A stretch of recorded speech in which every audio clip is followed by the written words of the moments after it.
Currently, we've got 8 countries in Europe that have reported high path H5N8 in the wild bird population, and the countries that are causing concern to the UK in particular are those closest. So we're talking the Netherlands and Denmark, and the particular concern as well is that they're on the flight path from the Baltic, so wild waterfowl migrating south, crossing over Denmark, northern Germany, Holland, and eventually into the UK.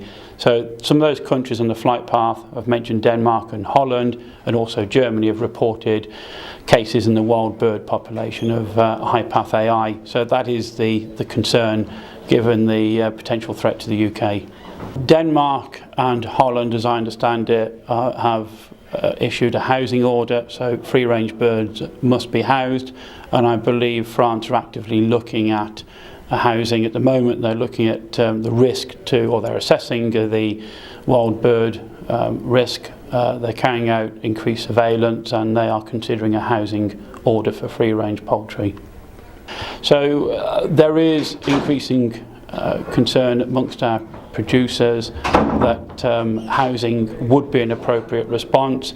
Industry has indeed called for housing on the eastern side of the country, and as we saw today at the AI meeting in York, a show of hands from producers, approximately 2/3 of them said that they would support in principle a housing order. So we're liaising with Defra on that.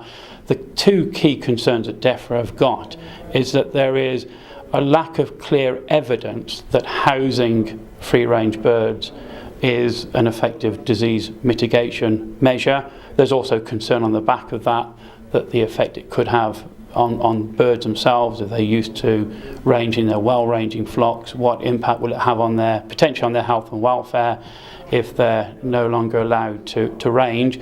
So that whole piece there of clear evidence of the effectiveness of reducing disease is being Defra asking the question. And the other element that they are concerned about is what they would call an exit strategy.